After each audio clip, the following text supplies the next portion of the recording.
আচ্ছা, আজকে আমরা শিখবো হচ্ছে সহজ সহজ কিছু লোগো বানানো। এতদিন আমরা কি ক্যানভাতে কাজ করছি না? এখন আমরা একটু আস্তে আস্তে আরো একটু হাই লেভেল সফটওয়্যারে ঢুকবো। এখন যাবো ইলাস্ট্রেটরে। ইলাস্ট্রেটর তো সবার নামানো আছে না?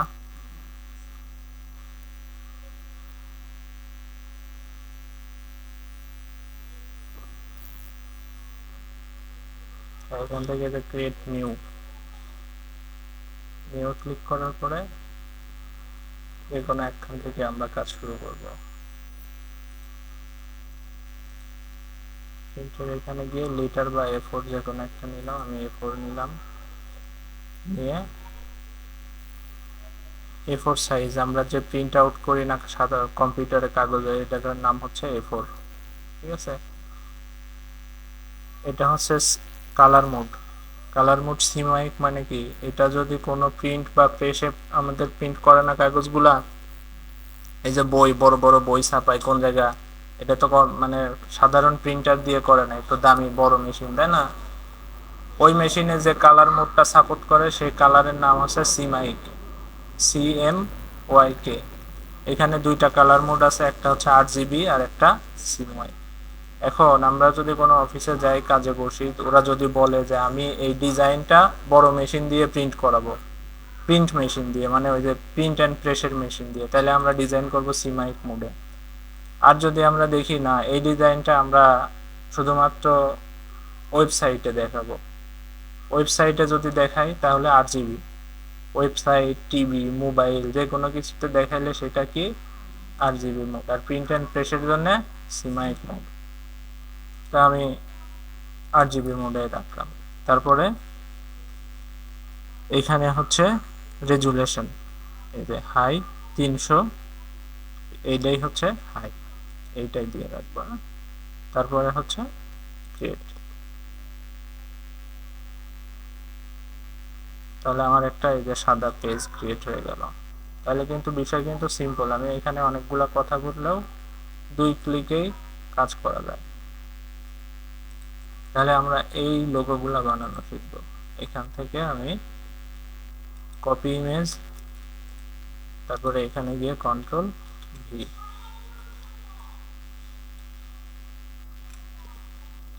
এখান থেকে যেগুলো আমার কাছে সহজ মনে হয় ওগুলাই আমি করব। এখান থেকে কালার নেওয়াও আমরা শিখব, যে হুবহু কালারগুলো কিভাবে নেওয়া যায়।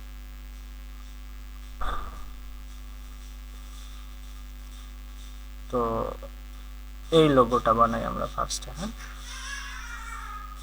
এই লোগোটা কিভাবে বানাবো, এটা রেক্ট্যাঙ্গেল টুল। যখন হচ্ছে আমরা এইভাবে একটা রেক্ট্যাঙ্গেল বানাবো, এই যে কোণা, এই কোণার উপরে মাউস নিলে অটোমেটিক, বাইরে নিলে কিন্তু অন্যরকম দেখাচ্ছে, তাই না? যখন এই কোণার উপরে নিচ্ছে তখন একটা মাউসের পয়েন্টার তৈরি হচ্ছে, তার মানে এটা ড্রাগ করলে গোল হয়ে যাবে এরকম। ঠিক আছে, এখন এটা আমি তো ড্রাগ করতেছি, ড্রাগ করা মানে কি, টেনে ধরে এনে নড়ানো সরানো, সেটাই হচ্ছে ড্রাগ করা। তাহলে এটা চারদিক থেকেই হচ্ছে, তাই না? তা আমি চাচ্ছি যে না, এই কোণাটা আর এই কোণাটা, এই দুইটা আর এই দুইটাকে আমি, এইটা আর এইটা, এই দুইটাকে আমি সরাবো না। তাহলে আমি তখন কি করব, তখন আমি কন্ট্রোলে চাপ দিয়ে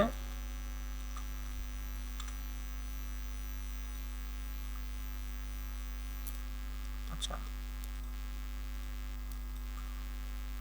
তখন শুধু এইটার উপর ক্লিক করব, এইটা। ঠিক আছে, আবার দেখাই, এটা কালার নিলে ভালো হয়, এখান থেকে যে কোনো একটা কালার নিয়ে নিই। যখন আমি এই যে এটাকে আমরা শিখছিলাম না ফরগ্রাউন্ড কালার আর ব্যাকগ্রাউন্ড কালার, এই উপরে যেটা উপরে থাকে সেটা হচ্ছে ফরগ্রাউন্ড, আর যেটা নিচে থাকে সেটা হচ্ছে ব্যাকগ্রাউন্ড। তাহলে এই যে ফরগ্রাউন্ডে কি দেখাচ্ছে, সাদা। তাহলে আমরা এটার উপর ডাবল ক্লিক করার পরে যখনই বাইরে নিব তখন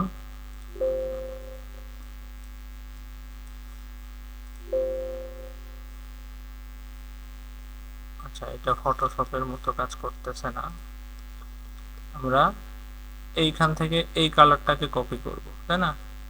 ডাবল ক্লিক করব, এটার মতো দেখবো হয় কিনা। আমাদের জন্য কষ্ট হয়ে যাচ্ছে হুবহু কালার খুঁজে বের করা, তাই না? এটা এই যে হয়েছে কিন্তু এখন, তাই না? তো এটার আরো একটা সহজ বুদ্ধি আছে। রেক্ট্যাঙ্গেলে যাব, এটাকে যে কোনো ভাবে একটা রেক্ট্যাঙ্গেল নিলাম, নিয়ে এই যে এখানে এটাকে বলে আই ড্রপার টুল। কি টুল? I dropper.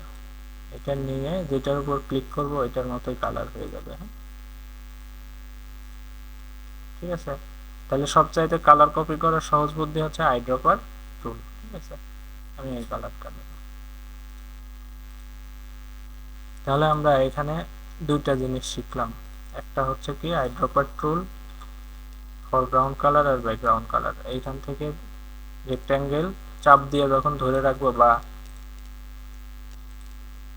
এটার উপর যখন রাইট ক্লিক করব, রাইট ক্লিক মানে মাউসের রাইট বাটন, তখন এখানে দেখাচ্ছে রেক্ট্যাঙ্গেল, ইলিপস। ঠিক আছে, তো রেক্ট্যাঙ্গেল মানে কি চার কোণা।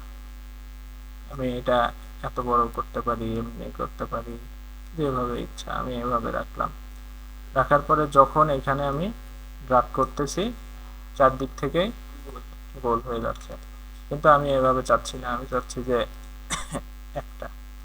তাহলে রেক্ট্যাঙ্গেল বানানোর পরে বাইরে ক্লিক করব, বাইরে ক্লিক করার পরে আবার রেক্ট্যাঙ্গেলের উপর ক্লিক করব, ক্লিক করার পরে এই কোণাটা, শুধু এই কোণার উপরে দেখো এই কোণাটা সাদা হয়ে আসার সবগুলা হয়নি, তার মানে এটা অ্যাক্টিভ। এটা কি বোঝাচ্ছে? অ্যাক্টিভ মানে এই পাশের টুকু হবে। এরপরে যখন আমি এইটার উপর ক্লিক করব তখন এইটা অ্যাক্টিভ, তাহলে এটা হয়ে গেল আমার দুই কোণা ছোট হয়ে গেল। এইটা আমরা বানাবো। হ্যাঁ,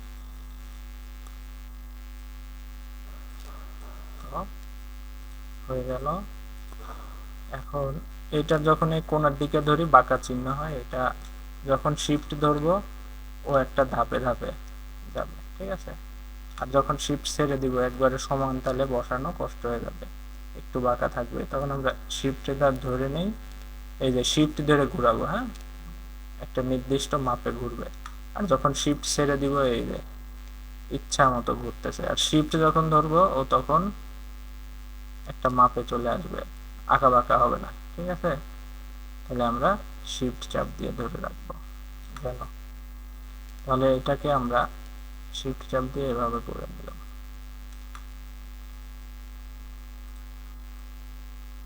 গেল। তারপরে এটার উপর ক্লিক করে মাউসের কিবোর্ডের অল্টার বাটনে চাপ দিয়ে ধরে রাখবো, ধরে রেখে এটাকে ড্রাগ করব। ড্রাগ করে যখন শিফট ধরবো সমান ভাবে হবে। শিফট ধরলে কিভাবে হবে?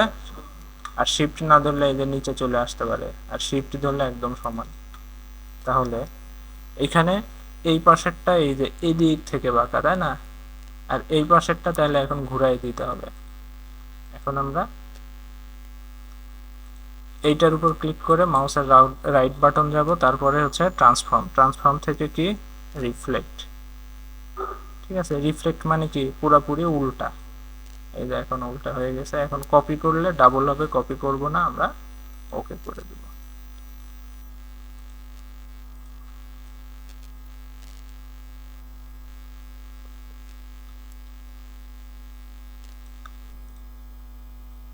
এটা আছে ফুল গোল, আমাদেরটা পুরোপুরি গোল হয়নি। তাহলে আমরা আবার কি করব, এখানে যাব, যাওয়ার পরে এই অংশটাকে সিলেক্ট করে এভাবে টেনে দিব, এই অংশটাকে সিলেক্ট করে পুরোপুরি টানবো, আবার এইটার উপর ক্লিক করে পুরোপুরি টেনে দিব, এটার উপর ক্লিক করে পুরোপুরি টেনে দিব। এইবার এইটার মতো এই যে নিচের টুকু গোল হয়েছে, তাই না? এখন এইটাকে আমাদের চারটা ভাগে ভাগ করতে হবে। এখানে কয়টা ভাগ আছে? 1 2 3 4। তাহলে এটাকে চারটা ভাগ করা খুবই সহজ। আবার রেক্ট্যাঙ্গেল নেব, নেওয়ার পরে এই যে গেল। এটা যে কোনো একটা অন্য কালার করে দিই যাতে আমার বুঝতে সুবিধা হয়। ঠিক আছে, তাহলে এটা কিন্তু এই যে উপরে আর নিচে আছে এগুলা, এই যে দেখাচ্ছে। এখন আমি এইখানে ক্লিক করব, এটাকে বলে মুভ টুল। এটাকে কি টুল বলে? Move tool. এটা দিয়ে সবকিছু নড়ানো সরানো সিলেক্ট করা সবকিছু, এই টুলটা সবচেয়ে বেশি ইউজ হয়। হ্যাঁ, আমি এইভাবে সবকিছু একসাথে ড্রাগ করে, ড্রাগ করা মানে কি চাপ দিয়ে ধরে একসাথে কাজ করা ড্রাগ হয়েছে। এখন এটাও সিলেক্ট হয়েছে, এই দুইটাও সিলেক্ট হয়েছে। এর আগে আমরা একটা শিখছিলাম কি শেপ বিল্ডার টুল। এই যে এখানে ক্লিক করলে লেখা দেখায় শেপ বিল্ডার টুল, এখানে যাব, যাওয়ার পরে অল্টার, কিবোর্ডের অল্টার চাপ দিয়ে ধরে এখানে ক্লিক করব, কেটে গেল।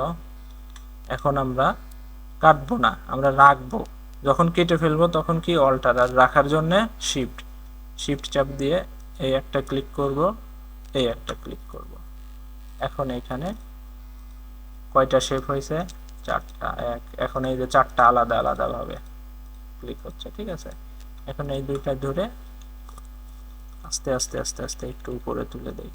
আমরা যদি এতখানি তুলে দেই খারাপ দেখা যাবে। এরা কি এতখানি তুলছে? এই যে এই দুইটার মাঝখানে যতখানি ফাঁকা, উপরের এই দুইটার মাঝখানেও ততখানি কি ফাঁকা। আমার ডিজাইনটা বুঝতে হবে ওদেরটা দেখে। গেল। এখন আমাদের কালার করা কি খুবই সহজ না? কি করব, এটা সিলেক্ট করব, আই ড্রপারে যাব, যাওয়ার পরে এই কালারটা নিলাম। আবার মুভ টুলে যাব, এইটা সিলেক্ট করব, আই ড্রপার নিব, এই কালারটা নিলাম। এরপরে এইটা সিলেক্ট করব, আই ড্রপার নিব, এই কালারটা নিলাম। এরপরে মুভ টুলে যাব, এই কালারটা সিলেক্ট করব, আই ড্রপার টুলে যাব, যায় এই কালারটা নিব। হয়ে গেল। আমাদের একটা লোগো হলো, হয়েছে। তাহলে এই কাজটা একবারে বেশি লিসেন্স দিলে তোমরা পারবা না। এই কাজটা যায় করো। এই একটা লোগো বানানো শিখলাম, সহজ একটা লোগো। আমি এই ছবিটা গ্রুপে দিয়ে দিয়েছি যাতে ছবি নিয়ে সমস্যা না।